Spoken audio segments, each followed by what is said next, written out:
안녕하세요. 안녕하세요. 안녕하십니까. 네.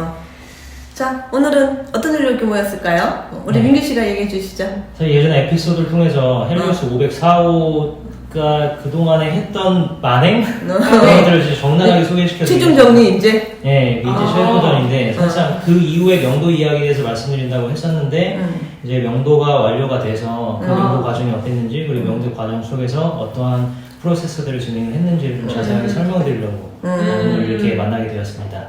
네. 보통 이제 그 일반인들이 경매하면은 네. 명도 때문에 가장 어려워하고 힘들어하고 명도 때문에 경매가 괜찮을까요? 뭐 해도 될까요? 난 그게 자신이 없는데요. 왜냐면 명도를 하면은 꼭 싸우는 것만 생각을 그렇죠. 하고 네. 명도 이끌어 싸움.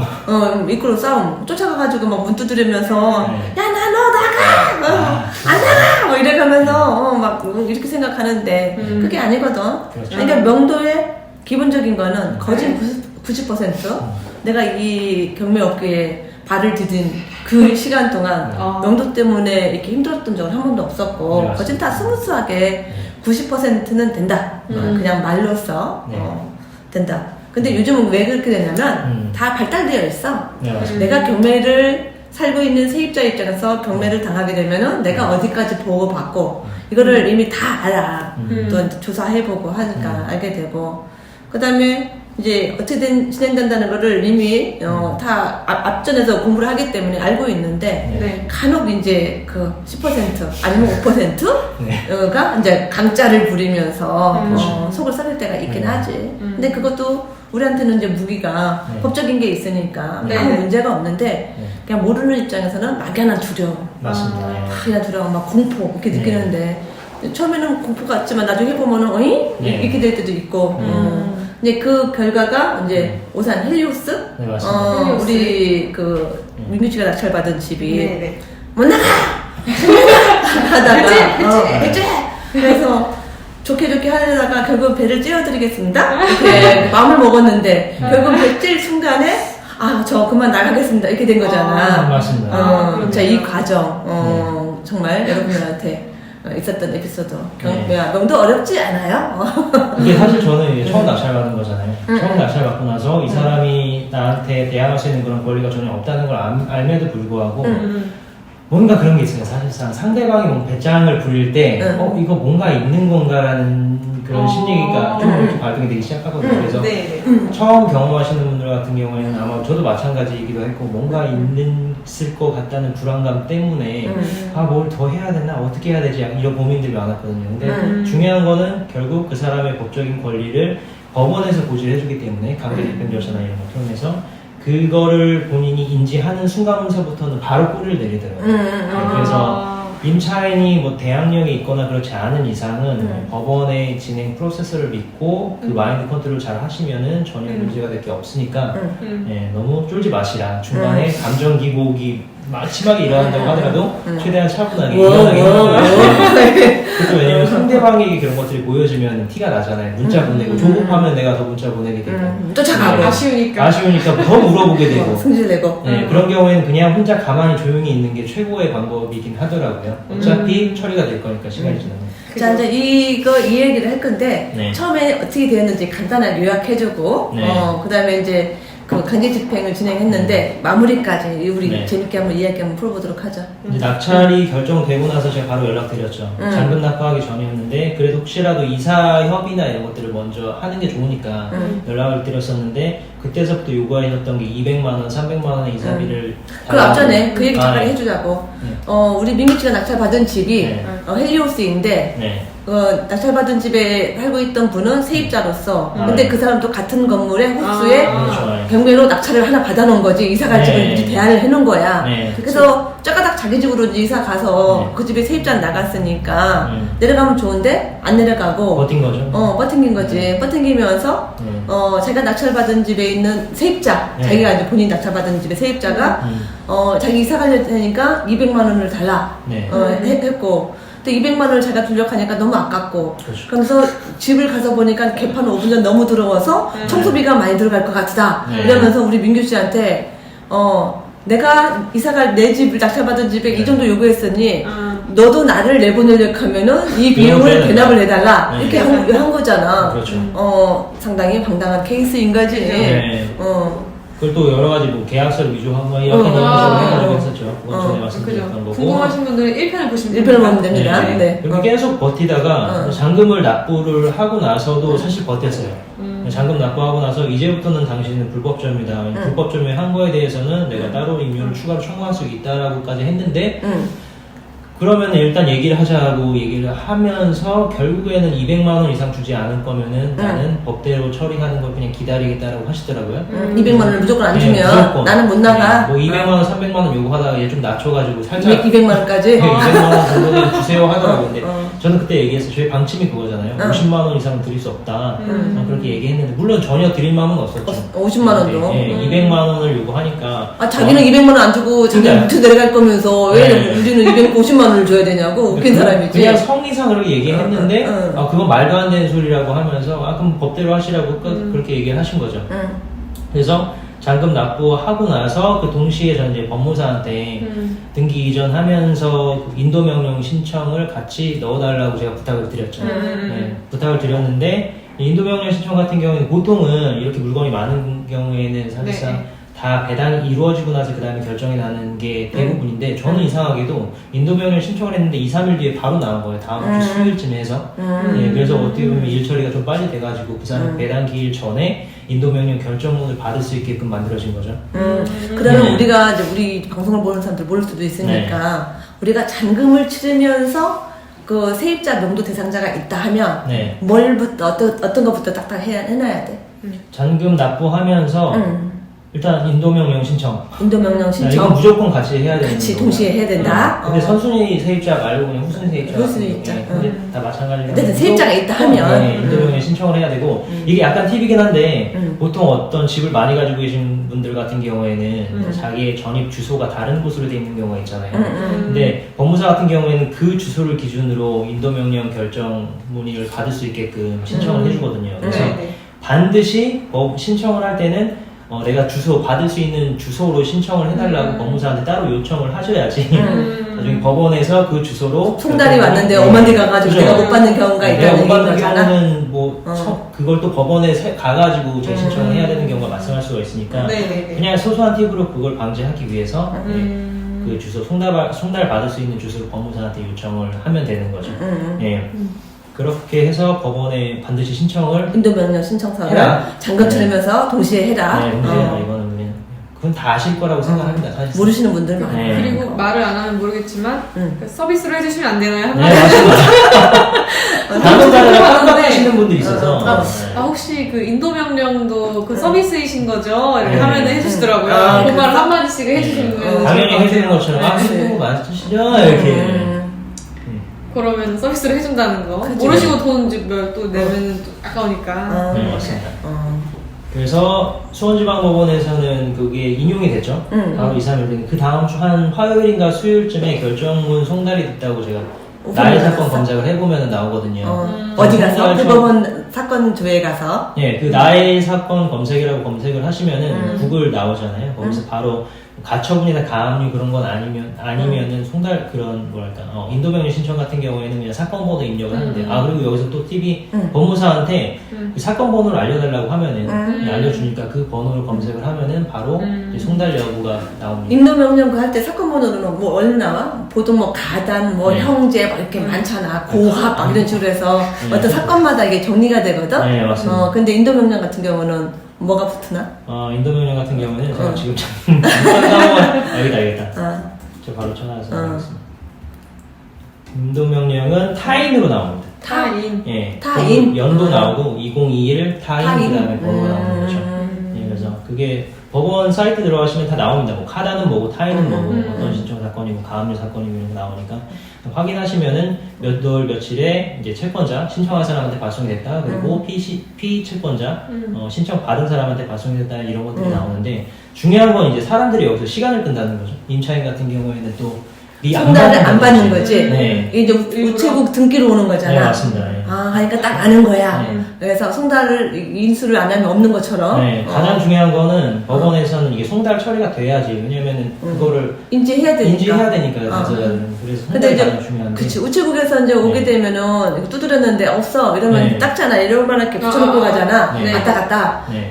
이거 다시 한번 2차 방문 하겠다 이렇게 하잖아. 네, 네. 근데 2차 방문 때 딱 날짜를 알잖아. 네. 내가 안 받고 싶어. 그러면 2차 날짜에 또 비우는 거지. 그렇죠. 계속. 그러면은 이제 여기 다시 2차 네. 날짜까지 갔다가 그 부쪽은 우체국에 며칠 보관했다가 네. 다시 이제 반환이 되거든. 네, 네. 맞습니다. 이제 이걸 딱 피해버리면 네. 법원에서는 이제 진행을 잠시 딜레이가 된다는 거잖아. 네, 계속 딜레이가 되고 그런 경우를 대비해서 뭐 특별 송달이라든지 이런 것들 이런 제도들이 법원마다 있는데 다행히도 저희 수원지방법원 그 경매 옆에 사계에서는 사계에서 문의를 해봤더니 거기는 2차 발송 시에 발송 송달 처리를 한다고 하더라고요. 그러니까 발송 송달이라는 것은 발송했을 그 시점을 기준으로 해가지고 상대방이 받았다고 아예 인식을 처리해버리는 네. 거네. 그러면은 낙찰자의 입장에서는 굉장히 좋은 거죠. 땡큐죠. 낙찰자는 완전 땡큐고 그래서 발송 처리를 할 것처럼 얘기를 하더니 수령을 했더라고요.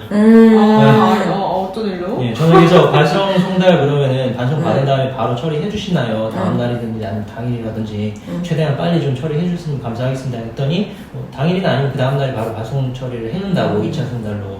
그런데 그렇게 얘기하는데 아마 그분이 잘못 알고 계셨던 것 같아요. 경매계 그 담당하시는 분이 아예 다시 사건 검색을 해보니까 그 사람이 받은 걸로 임차인이 수령을 한 걸로 나와서 그때 바로 저는 보고 나서 강제 집행을 신청을 한 거죠.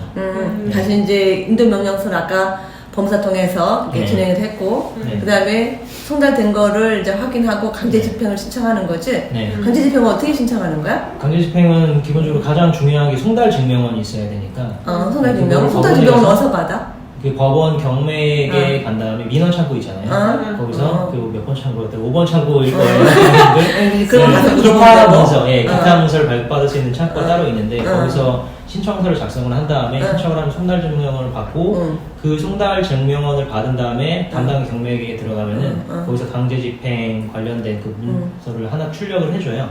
그걸 또 받고 강제 집행실에 가가지고 신청을 하면 돼요. 접수? 네, 접수하면 됩니다. 네. 일단 송달 증명 어쨌든 이런 그 행정 절차는 네. 법원에 가서 아니면 그냥 물어보면은 이렇게 하나 다 알려 주니까 네. 뭐 지금 아까 애울 필요는 없는 거고 네, 맞습니다. 그냥 송달 증명은 하고 이걸 가지고 집행과에 가서 사를 접수하면 집행과에서 서식 하나 줘가지고 네, 맞습니다. 그거를 이제 집행하는 것 쪽에 처리하면 된다는 거잖아. 네. 그게 다 해결이 돼. 네. 은행 갔을 때 대출하려면 저쪽 가세요 네. 이렇게 하는 거고 우리가 네. 동사무소에 가서 등본 뜨려면 일리 가시고 인감 뜨려면 일리 가시고 하는 것처럼 네. 그 똑같다고 똑같습니다. 생각하시면 돼요. 네, 왜냐면 법원이라고 해가지고 여러분 전혀 그럼요. 긴장하거나 그러실 필요 없이 그냥 은행 간다, 은행 가서 은행 예금 간다. 넣고 아니면 돈 출금한다 이런 식으로 아니면 뭐 생각하시면 동사무소 뭐 네. 소리 들어 간다. 뭐 경우에 따라 살짝 불친절하긴 하지만 네, 뭐 그거는 그냥 경험하시다 보면은 별로 이제 신경 안 쓰실 그때 소리 한번 지르면 되지. 네. 민원인이 왔는데 네. 말이야. 너무 작게 얘기해 주시길래 안 들려가지고 그냥 좀 좀 안 들리는데 좀 크게 얘기해 주시겠어요? 이렇게 얘기해서 딱 그때는 이름을 부르면 돼. 명자 책 있잖아. 그죠, 그죠. 뭐뭐뭐씨 주사님, 뭐 네. 보통 주사, 뭐 주임 뭐 이렇게 그러면 하잖아. 되죠. 그러면 딱 이렇게. 그래서 주사님, 잠깐 메모 좀 할게요. 주사님, 그죠. 이렇게 해서 그 순간 바짝 긴장하죠. 네. 머리 울고 싶히고 네. 그 관공서에도 이렇게 우리가 이제 어떤 일이 있어서 이렇게 민원 처리가 잘 이렇게 안 되고 이러면은 그게 이제 국가점수에 올라가거든. 네. 그러니까는 나중에 마지막 멘트에 그 성함이 어떻게 되시죠? 이제 이렇게 자꾸 메모 좀 해놓겠습니다. 이렇게 네. 통과한 다음에 딱 이렇게 해놓으면은 친절도가 또 달라져. 이게 순간적으로 자기도 살짝 딱 긴장하거든. 그럼 또 전화 또 오기도 하잖아. 네. 이게 되게 중요한 팁인 게 공무원들을 어떻게 다루는지에 대한 팁이잖아요. 그치. 네, 뭐 멘트 하나만으로도 그 사람의 허리를 울고 싶힐 수도 있고. 그치. 협박하는 게 아니라 네. 뭔가가 내가 어떤 나 그렇죠. 예의주시하고 있다 네. 신경 써줘 약간 이런 거지. 네. 그러면은 공무원도 자기 업무이기도 하지만 불친절했다가도 그 목소리가 그 왜 이렇게 선생님 이렇게 딱딱하세요? 못 알아듣겠잖아요. 네. 좀 자세히 설명해 주시면 안 돼요? 모르니까 전화를 해야지. 그죠. 알고서 전화를 그게 하고. 코멘트가 되게 좋은 어. 거죠. 옛날에 우리 여직원이 이제 약간 이건 여담인데 우리 여직원이 이제 관악구청에 이렇게 뭐를 전화를 했는데 이제 전화를 해가지고 물어보는데 그걸 대답을 갖다가 거기서 굉장히 불친절하게 하는 거야. 그러면서 애가 상기가 돼가지고 얼굴이 이렇게 했더라고. 그래서 다시 전화해서 그 공무원 전화번호 이름 메모해놓고 다시 한번 전화를 해서 얘기를 해라. 민원인이 알면 전화하겠냐고. 그렇죠. 그걸 해결해주는 사람인데. 모르니까 전화를 했고 그거를 해결해주는 사람이 그래서 그 자리에 앉아 있는 거 아니냐. 그죠. 그 얘기를 해라. 그러고 나서도 안 통하면은 나한테 얘기를 해. 내가 아주 그냥 조사버릴게. 이렇게 했어. 네. 그래가지고 이렇게 하고 있는데 좀 있다가 우리 여직원 직원애가 서로로 오더니 얼굴이 햇살이 돼서 화색이 돌아가지고 그전까지는 막 화가 나가지고 얼굴이 그러더니만은 어떻게 이제 웃으면서 조사버렸니? 그랬더니 다시 전화하니까 이제 다시 상냥하게 전화를 받더라는 거야. 자기도 다시 전화하니까 이제 순간 움찔했겠지. 그래가지고 얘기했다 하더라고. 그 다음부터 뭔가가 불친절하고 네가 뭔가 물어보려고 전화했는데 자기가 내가 이해가 안 되는데 설명 자세히 안 해주고 막 이렇게 약간 짜증내듯이 그러면은 상황이 어떻게 되세요? 이렇게 한마디 해라. 그랬더니 그다음부터는 아주 잘 써먹더라고. 일 잘했어. 팁입니다. 꿀팁이야. 그리고 예납금이죠. 강제집행 신청을 하면은 거기서 아무래도 그 예납금이라는 게 그냥 대충 아무렇게나 신청한 가벼운 마음으로 신청하지 마라 라는 느낌이기 때문에 예납금을 납부한 것 같다는 그냥 개인적인 추측인데요. 그때 한 90만 원을 예납금을 납부하라고 했는데 신기한 게 그걸 이제 은행에 가서 납부를 하잖아요. 근데 그거를 현금으로 납부하라고 하는 거예요. 예납금을? 네, 예납금을. 그것도 카드 안 되냐. 카드로 그냥 결제하면 되는 건데 그러려면은 카드를 ATM기에 가져가서 ATM기에서 현금을 뽑아가지고 내야 된다는 그러더라고요. 그래서 아직까지도 이렇게 예납금을 현금으로 납부한다는 게 저는 신기한데 이미 알고 있긴 했지만 그게 좀 신기하더라고요. 그래서 다행히 뭐 좀 이렇게 지폐를 가지고 있었기 때문에 그때 예납금 납부한 다음에 거기까지 해서 그 영수증 받고 끝난 거죠. 접수가. 네, 그렇게 해서 강제집행 접수가 끝나고 그 강제집행 접수가 끝나고 나서 그 다음 주에 원래 개고를 하잖아요. 집행관들이 개고를 하는데 그 다음 주 전에 사실 끝났죠. 네. 좀 전에 그 예납금이라는 걸 90만 원을 냈잖아. 네. 90만 원이라는 거는 그냥 정해져 있는 금액이야? 아니면은 사건의 어떤 금액에 따라서 예납금이 달라지는 거야? 사건의 금액에 따라서 달라지는 걸로 알고 있습니다. 왜냐면 보면은 집행관실에 그 평수마다 다 다르고요. 평수마다 들어가는 노무 인력이 다 다르고 그 예납금이라는 거는 그 집행관들의 그 이제 움직여야 되는 그렇죠. 기초 비용인 거지. 기초 비용. 몇 명이 갈 거냐, 일당을 네. 불러야 되고 열세쟁이 불러야 되고, 그렇죠. 그다음에 이제 출동하는 어떤 그런 기본 네. 비용. 거기서 이제 더 발생을 하면 더 내야 되는 더 거고, 내야 덜 되고. 발생하면 그거에 대해서 환급을 받을 수 있는 거죠. 받고. 네, 그래서 그 계산을 아마 하는 것 같아요. 몇 그 평이니까. 평수에 뭐 네. 진행되어 있어. 그렇게 해가지고 이렇게 예납금. 그게 이제 예납금 그렇죠. 90만 원. 근데 현금으로 납부해야 되니까 현금 두둑하게 가져가시라는 것. 뭐 ATM기에서 뽑으면 되니까요. 없으면은 카드로 뽑으면 되니까. 그리고 강제집행 같은 경우에는 이렇게 신청을 하면은 저도 뭐 전화를 통해서 아는 거죠. 사실 그 전까지는 뭐 그런 거 몰랐었는데 월요일날 신청을 하더라도 월요일부터 금요일까지의 그런 접수 받은 거를 다 모아가지고 그 다음 월요일에 하나씩 처리를 한다고 하더라고요. 그래서 적어도 일주일이 걸린다는 거죠. 그래서 개고까지도. 그래서 그 일주일 지나고 나서 한 월요일인가에 전화를 받았어요. 네. 아마 내일쯤 해서 개고를 하러 갈 건데 이거 개고하러 갈까요? 라고 다시 한번 물어보더라고요. 저는 그 금요일 그 전 주말에 금요일 토요일 그쯤 해서 낙찰자가 완전히 꼬리를 내렸기 때문에 이거는 잠시 멈춰달라고 요청을 드렸죠. 이건 잠시 딜레이를 꼬리 안 내리게 되면 개고하러 간다는 게 이제 출동을 한다는 거잖아. 그렇죠. 네. 가가지고 그럼 바로 가가지고 물 따는 거부터 이렇게 진행이 되는 거지. 네, 개고를 먼저 1차 개고를 한 1차 다음에 개고. 그건 말 그대로 이제 경고죠. 경고. 이 사람 이제 나가지 않을 안 시에는 냈자, 강제로 그대로. 뜯겠다. 예, 강제로 뜯겠다 하고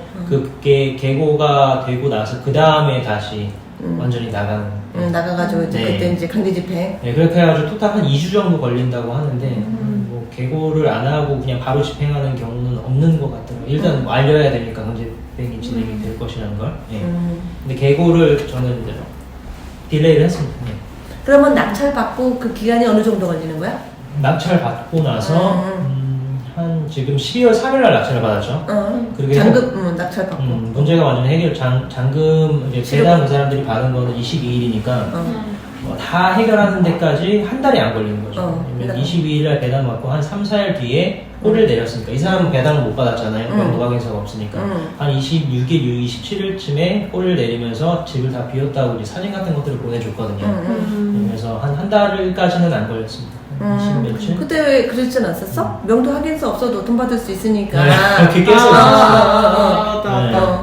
그게 명도 확인서가 없어도 받을 수 있는 방법이 있긴 한데 그 사람은 모르고 있었던 것 같아요. 명도 확인서가 없을 경우에는 이제 집을 완전히 비웠다는 거를 뭐 경찰관 입회. 경찰관 입회 하에 확인한다든지 아니면 통장? 동장이나 통장. 예, 그런 사람한테 이제 제3자의 확인이 필요한 과정이죠. 근데 그것까지는 아마 몰랐던 것 같아요. 그것까지 알았으면은 뭐 버티었을 수도 있었을 것 같아요. 버틴겨봤자 자기는 자기 집 못 들어가고 그러니까요. 여기서는 월세는 나올 건데 네. 굉장히 어떻게 생각하면은 미련한 짓인 거지. 그렇죠. 왜냐면 어차피 가야 될 집이 자기 집이 있고 네. 내가 이 집에서 앞에서 세입자가 있으니 이 세입자가 나가면 나도 도배장판하는 그 시간만 다면 나도 이제 그 배당 받아야 되는 거니까 그렇죠. 배당금이 얼마인지 모르겠지만 나도 빨리 이사 내려가고 그러면 당신도 얼렁얼렁 세입자 맞춰서 좋은 이웃 돼요 이렇게 얘기를 했었으면은 좀 깔끔하게 끝날 건데. 얼마나 아름다워. 정상인이죠. 정상인이지. 네. 그게 그 배당이 전화 통화를 할 때는 이 사람이 그 돈을 다 떼이는 사람처럼 피해자 코스프레를 하더라고요. 근데 전혀 그런 게 아니라 제가 전화를 해봤는데 얼마 정도 배당을 받나요? 배당기 잡히기 한 3, 4일 전에 전화를 해보면은 이게 좀 알려주는 네, 전화해서 얼마 정도 배당을 받나요? 물어봤더니 이제 반 정도를 받는 거예요. 네, 그래서 그 사람은 아쉽잖아요. 빨리 배당을 받아야 되니까 그러니까 반씩이나 받으니까. 그러니까 그 돈을 그냥 애먹기려면 자기도 그 돈이 빨리 받아야 되잖아. 자기 돈인데 그렇죠. 어쨌든 절반은 날라가고 절반을 받을 수 있는 돈이니까. 적은 돈이 아니잖아요. 적은 돈이 아니잖아. 네. 그게 1억 정도 했었지? 보증금이? 그게 9천만 원. 9천만 원이니까 그 돈 4,500이 넘게 받아. 네, 반 이상 받아가는 걸로 알고 있어요. 그러면 그 돈도 엄청 소중한 돈인데 네. 그게 명도 확인서가 있어야지만 그러니까. 받을 수 있는 거를 그 지는 지 혼자 받을 수 있다 생각하면서 그 버팅긴 거잖아. 미련한 거지. 그러다 보니까 괜히 압박적만 세이고 괜히 법원에서 괜히 집행한다는 이 문자를 그 개국장까지 이제 받을 상황까지 그런 가고 상황이 앉았고. 있었잖아요. 그러니까 뭔가가 일을 풀어나가는 게 그냥 배짱만 튕기면 된다는 식의 논리는 참 미련한 거지. 요새는 그게 안 통하는 안 통하는 세상이잖아. 그 배짱 튕기고 옛날처럼 막 깜짝 부리고 이러면은 막 괴로워하고 뭐 남을 애매기는 것 같지만은 어느 순간 자기를 이렇게 들여다가 이렇게 찍고 창문으로 지금 빼가지고 찌개처럼 이렇게 되는 상황인데 그 상황이 되면은 그 주위에 있는 사람들이 다 볼 거 아니냐고. 얼굴 못 들고 다니시죠. 다 볼 거 아니야. 자기 주위 사람들이 다 볼 거 아니야. 다른 데로 가는 것도 아니고 거기 밑으로 내려가는 거야. 거니까 같은 주민들이잖아요. 사실 그렇죠. 같이 커뮤니티 안에서 카톡상으로도 대화를 나누는데. 나누고 할 텐데 그러니까 개구장 붙이고 와가지고 집행돼가지고 그 문 강제 따가지고 그 짐을 바깥으로 드러내서 이러면서 쫓겨나면서 다시 자기 집 함축으로 가야 되는 그런 상황을 만든다는 것 자체가 무지하고 답답하고 앞을 어떻게 해결해 나가는 거. 사람이라는 게 일처리를 해결해 나가는 게 중요한 거고. 어차피 위에 사람들도 낙찰을 받았고 나도 낙찰을 받았으니 속상할 정도 속상하지. 그렇지만 그건 우리 잘못이 아니잖아. 그렇죠. 그런 얘기까지 했죠 저는. 아니 돈 떼먹은 게 저도 아니고 그리고 이삿짐 그걸 버린 건 제가 아닌데 왜 저한테 그렇게 악감정을 실어가지고 감정적으로 대하냐. 내가 피해본 게 얼만데 네가 내 감정을 알아 이거잖아. 그렇게 얘기했는데 사실 뭐 과정조차도 다 설명했어요. 명도 확인서가 필요하고 어떻고 과정을 좀 상세하게 설명했는데 필요 없어. 필요 없어. 난 다 알고 있어. 이런 거 몇 번 해봐서 자기도 안다고. 집 나간 다음에 명도 확인서를 주지 말았어야 되는데. 그게 전화를 해봤어요. 마지막으로 테스트하기 위해서 이 사람의 태도가 어떤가. 근데 그 아주머니가 받으신 거죠. 거기 홍모 씨가 이제 꼬리를 완전히 내리셨더라고요. 목소리나 이런 것들이 예전에는 되게 당당하게 약간 그냥 남편한테 전화하세요 그랬더니 왜 나한테 전화해 귀찮게. 그런 식으로 이렇게 좀 흘려 보냈었는데 전화했더니 사장님 안녕하세요 뭐 사장님이라면서 갑자기 보니까 뭐냐면은 5천만 원을 받게 생겼거든. 안녕하세요. 완전히 그 톤 있잖아요. 옆에서 달달하게 변했어? 컨설턴트님 들었는데 되게 친절하신 분인데요? 이렇게 얘기를 하시는 거예요. 그래서 저는 알잖아요. 그 이전에 전화했던 제3자가 처음 듣기에는 되게 친절하게 말하니까 이런 분이랑 왜 말을 안 들으셨을까? 이렇게 얘기하시더라고요. 예, 근데 그때 마지막에는 정말 친절하게 하시길래 그럼 오시면은 명도 뭐 좀 제가 다 치운 거 보여드리고 할게요 해서 직접 방문을 해가지고 명도화 기사를 드렸는데 아니 이 집을 영상복귀 해놓으라 하고서 근데 그 사람 나름대로는 엄청 막 깔끔하게 치운 것 같긴 해요. 왜냐면 다 완전히 싹 다 비워버리고 청소까지 하긴 했는데 그냥 평상시에 더럽게 사용한 흔적이라는 거 사실상 다 깔끔하게 못 지우잖아요. 이걸 뭐 지우개를 지운다고 해서 찌든 때가 없어지는 것도 아니고 하니까 좀 담배도 많이 피셨던 것 같아요. 뭐 화장실에 완전 노란색으로 찌든 때가 많이 그거 좀 있었어요. 퐁퐁으로 쇠를 좀 문지르면 그냥 노랗게 빠지는데. 근데 그것까지는 이제 할 뭐 다리를 저시길래 그래서 뭐 몸도 불편하신가 보다. 네. 또 웃겼던 게 또 명도 확인서를 그럼 저는 무슨 서류를 준비해야 되나요? 막 이러는 거예요. 다 안다면서. 안다면서 그럼 어떻게 해야 되는 거죠? 아니요, 그냥 제가 명도 확인서랑 인감증명서를 드리면 되고 그걸 받아서 법원에다가 이제 필요 서류를 제출하시면 됩니다. 그거를 드릴 때는 제가 선물로 100만 원을 받고 드립니다. 이게 그죠. 농담삼아서 그것도 얘기를 했었어야 됐는데 참 좀 약간 이거 서류대가 있거든요. 네. 그리고 그걸 완납했다는 증명서를 써줘야 됩니다. 집행 넣느라고 90만 원 들어간 게 이 비용이거든요. 이 비용은 여기서 차감해야 될 것 같네요. 그죠. 그걸 얘기를 했었어야 됐는데. 그냥 태어나게 되게. 야, 그 90만 원은 아니었어? 그건 받을 수 있는 거죠. 그치. 그냥 집행 안 나왔으니까. 그러니까. 예납금이니까. 그러니까, 참, 이게 보면은, 이제 그 사람이 바뀐 시점이 딱 그거야. 근데 그 처음에는 그 집이 경매당해가지고 자기 보증금 1억이 9천만 원이 날아간다는 생각만 해서 그냥 깡짜를 부리면서 막 이렇게 했었는데 중요한 거는 그렇게 부리다가 그건 알겠지만 나중에 이제 이렇게 보니까 며칠 전에 이제 배당받는 거를 이제 확인한 거지. 근데 이 배당받는 게 확인하려니까는 이게 또 명도 확인서가 이제 그동안 내가 왜 이렇게 한 거야? 남편한테 말하고 왜 그렇게 얘기했어? 그렇지. 당신 말 좀 조심하지. 당신 때문에. 아는 척이야. 이거 안 해주면 우리 5천만 원 못 받는데 어떡하려고. 그랬더니 당신이 나는 못하겠고 당신이 전화해서 고개 팍 숙여. 사장님이라고 하고 사장님. 얼마나 편하면 그 남편이 센 척은 다 했는데 또 자기 와이프한테 얘기하면서 좀 그냥 당신이 알아서 좀 해줘 이렇게 해서 이게 뻔히 눈에 보이잖아요. 참 왜 괜히 센 척을 해가지고. 그러니까. 그래서 그분한테 얘기는 하긴 했어요. 와이프 홍